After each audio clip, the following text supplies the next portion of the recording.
You know who I found out is like a die-in-the-wool anti-Trumper and a like super Democrat, and just recently, Bowser from Sha Na Na. I I don't think found it this. matters. No, but I was like watching something about Woodstock, and they were like Sha Na Na was at Woodstock. Bowser joined Yeah.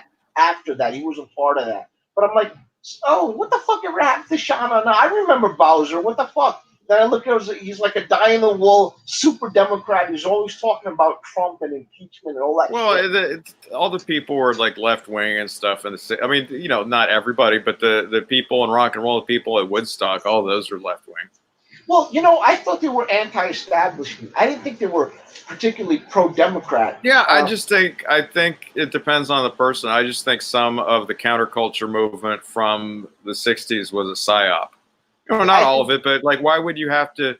I understand being anti-war, but why would you have to take drugs and drop out and grow your hair long in order to be anti-war? It has nothing to do with that. No, you're actually. It was like a rebellion against Western civilization, which we still see now.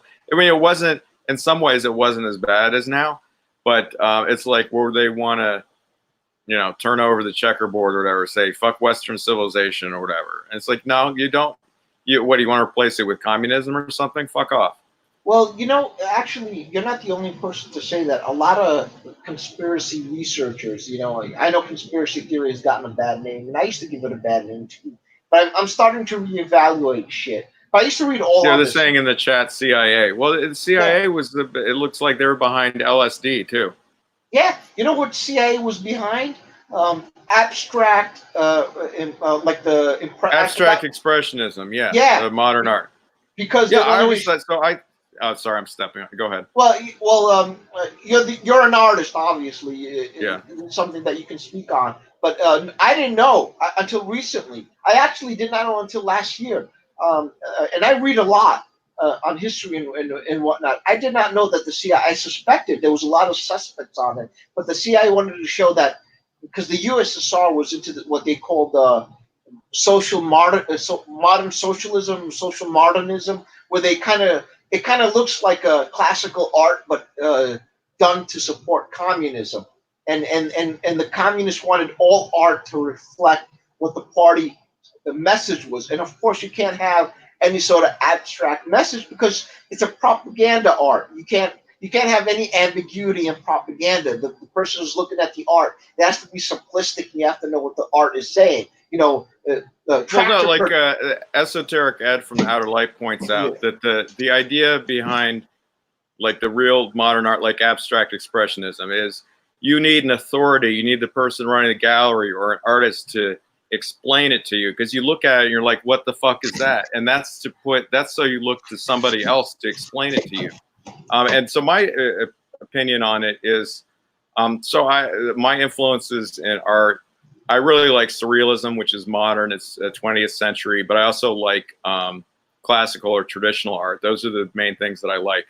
But I never really liked abstract expressionism that much. I really thought that they were ripping off shit that people did decades earlier in Europe, and it never really appealed to me that much. And one of the things about like Post Modernism and even some modern art is they reinvent the wheel and they try and act like it's new and shocking.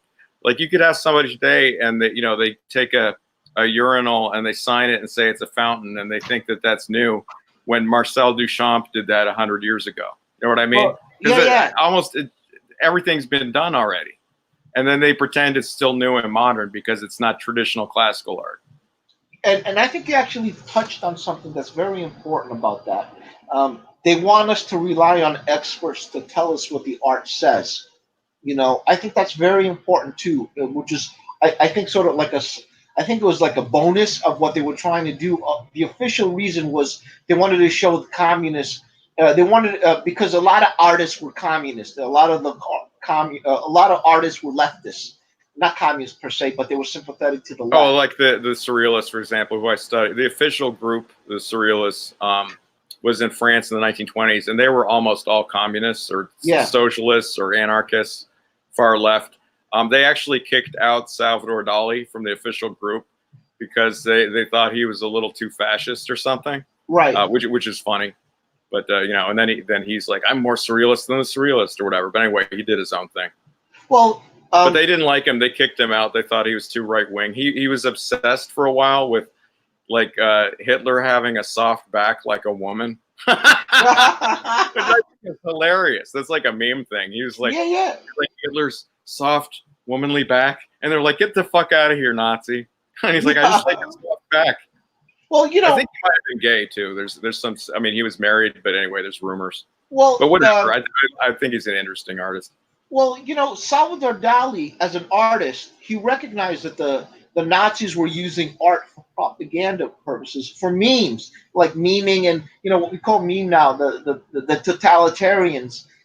They were using art for propaganda purposes, and because they're using art for propaganda purposes, Hitler hated anything that was surreal. He wanted it to be. Well, yeah, like he hated stuff that he called it degenerate. He hated Yeah. like modern art. He liked classical art. And one of the things that, so Dadaism is like a precursor to Surrealism from around World War I. And it was just wild and crazy and different and everything.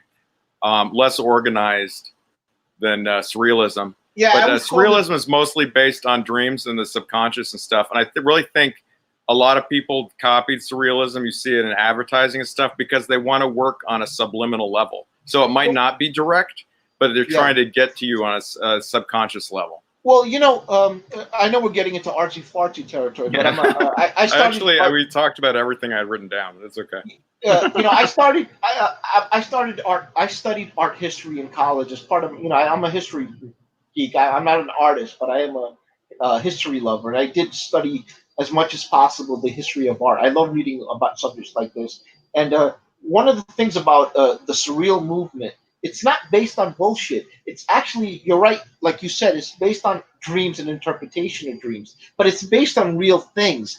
The CIA push modern abstractism shit is based on nothing. Oh, yeah, it's a Psy-op, in my opinion. And they copied, so if people are more familiar with like the Salvador Dali style of surrealism, where it's something weird, but it's sort of representational, you can tell what it is. There's another branch of surrealism called organic surrealism. And it was a huge precursor to abstract expressionism, where essentially they did the whole thing decades earlier, where it'd be real, like Juan Miró, who's also Spanish, would be an example of it. And it looks like modern art. You'd see symbols like little people and stuff, but it would be really sort of what you call abstract looking. But anyway, that was a huge precursor where I think they kind of copied it with abstract expressionism. You know, if you really want to go back in time, a lot of people said the Beatles was a Psy-op too. You know, especially it says the Tavistock Institute. Yeah, you know, and a lot of people said that rock and roll, not the Elvis era rock and roll, the post Elvis era of rock and roll, when it became a huge movement, it was used as a youth weapon against the Soviet Union, because even if the Soviets tried to create their own internal rock and roll, they couldn't, because you couldn't sing about certain subjects. You couldn't be free enough to be like you couldn't be the Sex Pistols in the Soviet Union or whatever. But all these, like the Beatles and the ask any Russian. Sorry, I'm interrupting it. But go ahead. Anyway, in the 80s, we actually had some Russian exchange students that was still communists. And I like the Beatles and Pink Floyd, and they liked the Beatles and Pink Floyd. They were all about it.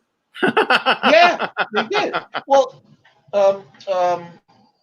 you know, Putin is a big Putin and Medvedev. He's a big Black Sabbath. I'm sorry, not Medvedev. He's a big Black Sabbath.